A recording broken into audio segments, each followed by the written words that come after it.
matagal bago tumuloy yung andar. Yan. Subukan.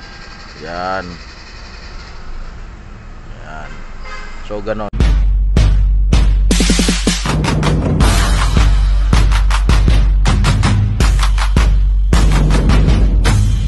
Yan guys, meron tayong panibagong vlog. Pwede nyo tong may apply sa Hyundai Accent. So related din sa Toyota Vios, basta yung mga gasolina. So ito guys, itong sakyan na to ay Kia Soul. Yan. So pwede rin to sa Kia Picanto. So ma-apply nyo to, itong trouble na to. So ito guys, nagiging hard starting. Yan. So tingnan natin. So nagka-crank siya. So, medyo matagal bago tumuloy yung andar. Yan. Subukan. Yan. Yan. So ganon, hard start siya. Hard start. So kaya ngayon magpapalit tayo ng fuel pump nito. So dahil fuel pump lang naman yung pinakang problema nito pagka mga ganitong hard start. So pagka umandar na siya, magno-normal na. So kaya nagkakaganon guys, pagka pinatay nyo in-stock mga ilang oras bago pinaandar, so nangyayari sa kanya yung pondo na gasolina galing dun sa injector, yung pondo dun sa linya papunta dun sa injector, bumabalik sa tangke. Yan. So bumabalik sa tangke yung gasolina, kaya ngayon pagka in-start yung gasolina umaakyat pa papunta sa injector, kaya yun nagkakaroon ng hard start. Yan. Kaya nagkakaroon siya ng hard start dahil dun yung gasolina hirap umakyat. Yan. Nawawala ng pondo sa linya. So ngayon guys, papakita ko sa inyo kung paano magpalit ng fuel pump. Fuel pump lang naman. Isa pa, subukan natin. Yan. So hard start yan pagka ganyan. So ang location nito, dito lang naman sa upuan, sa ibabaw, sa likod. So nandun yung fuel pump assembly. So nandito lang naman to guys, sa gitna nito. So kailangan lang natin magtanggal nitong upuan na to. Yan. So merong pinipindot to dito para maangat nyo to. Ito. So pinipindot to. Tanggal.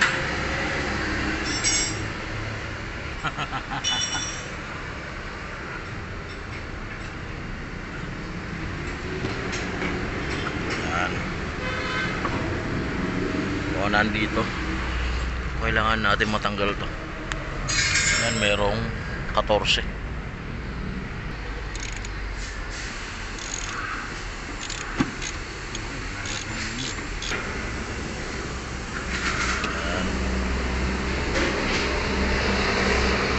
So nandito yung fuel pump niya.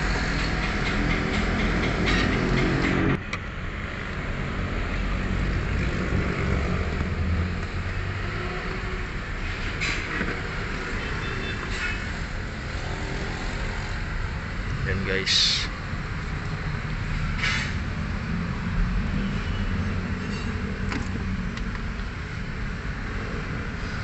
So nandito.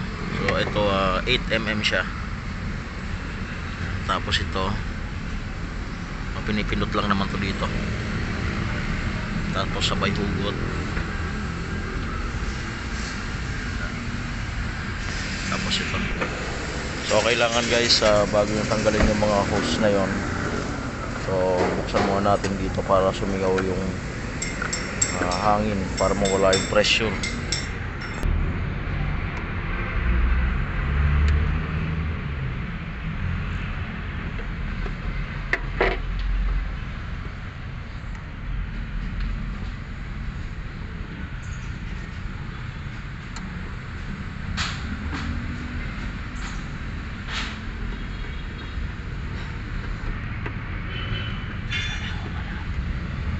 Yan, wala siyang pressure dahil nagpasingaw tayo.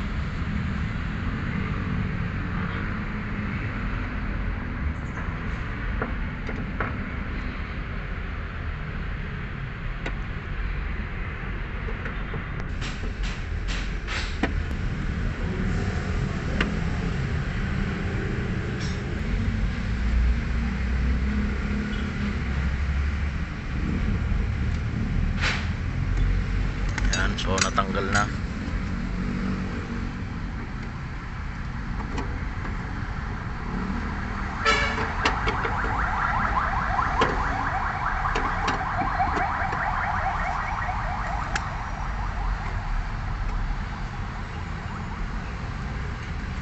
And guys,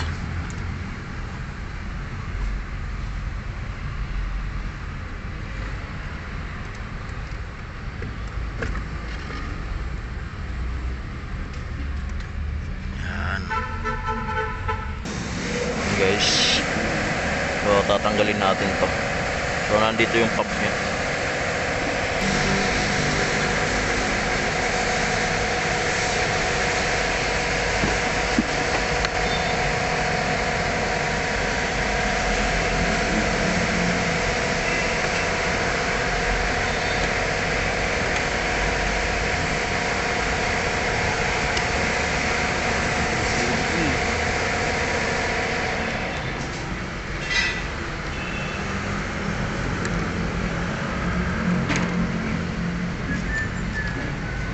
Ito na, no?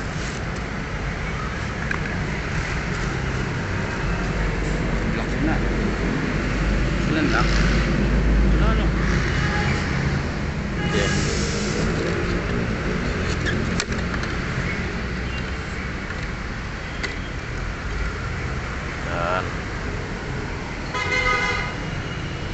Yan guys, so ito yung kung makita nyo yung mga nakaraan nating video, so napakatagal na nun. Yan, so ito guys yung ginawa natin ng paraan dito, kaya merong ganito to. So ngayon naman bumigay na yung pump nya.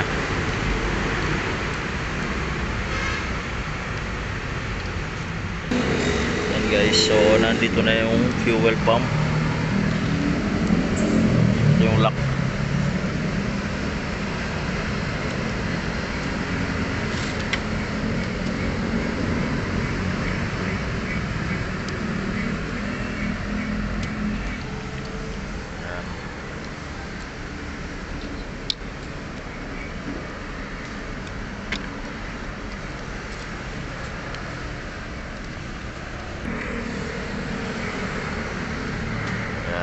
So ito yung fuel pump nya guys.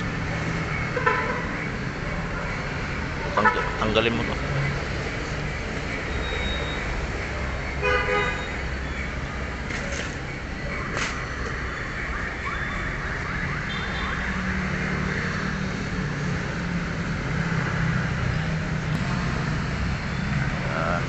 So ito yung papalitan natin. So napalitan na rin to. Yan, ito yung brand nya, GNPS. So replacement na rin to guys. So nandito na yung bagong motor na kakabit natin. So inilipat na rin natin yung socket dito. Yan, tapos yung o-ring nandito na rin. Yan. So ikakabit na natin to. So itong o-ring kailangan to guys may grasa or may langis para hindi sumasala pagka sinasalpak. Yan guys. So padulas lang naman yan. Pasok lang naman natin yan dyan.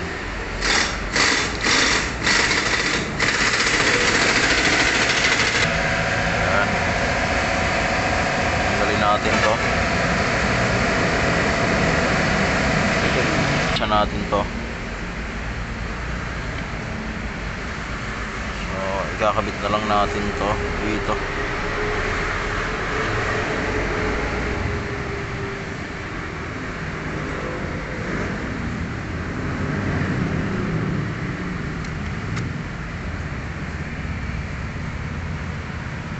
Ayan. Tapos guys, ito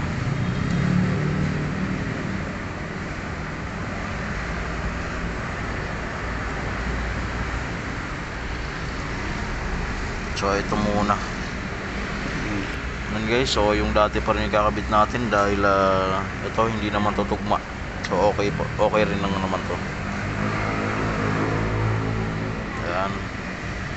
Tapos lagyan natin ng lock.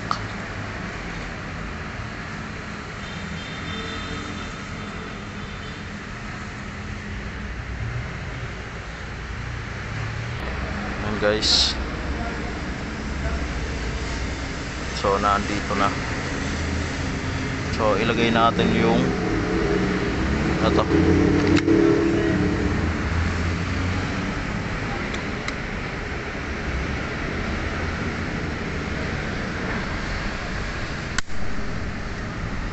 Tapos itong ginawa nating improvise dahil hindi pa afford na may-ari na bumili ng bagong fuel pump assembly. So kaya ngayon na gagawan muna natin ito ng paraan.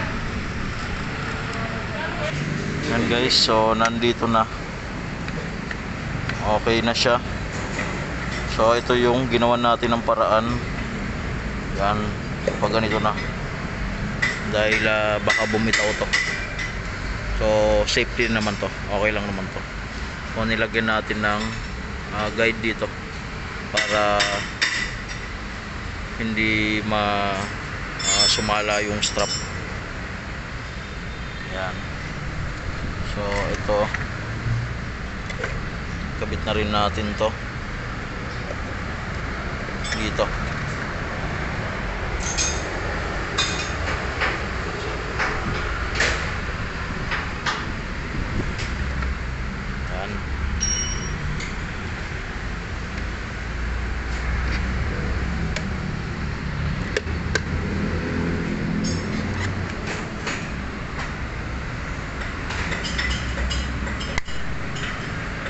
Tapos ito, so ikakabit na natin to. So makikita na natin mag-o one click ba.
Yan guys, so nahigpitan na.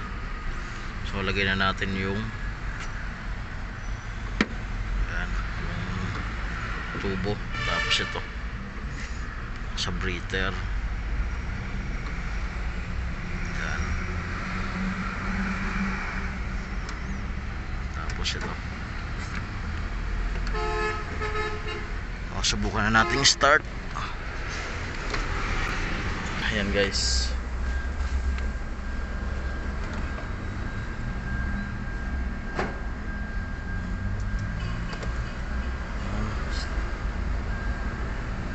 So siyempre sa una pa lang medyo ano to, iaakit niya pa yung gas papunta sa makina dahil nagpalit tayo ng bagong pump.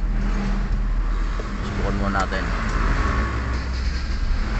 Yan. Pero nung pag-start ko napakabilis na lang, hindi katulad kanina na nung hindi pa natin napapalitan ng pump. So mga 10 seconds pa siguro or 8 seconds bago tumuloy yung andar niya. Yan.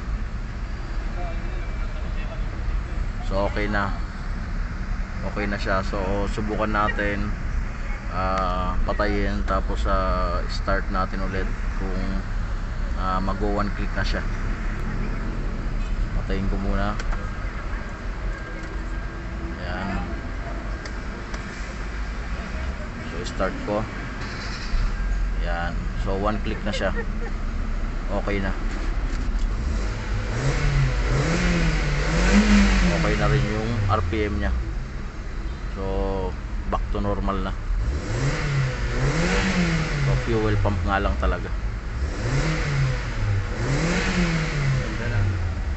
Patayin natin. Ayan. So kanina kahit mga 30 seconds pinatay, tapos start ulit, talagang nag-start. Start natin. Ayan, 1 click na. So hanggang dito na lang guys yung video ko. Mag-like and subscribe na lang kayo dito sa YouTube channel, so para may makita pa kayong mga basic na mga move tungkol sa mga sasakyan. So like, subscribe to my channel, NNB Mechanics Vlog. Thank you.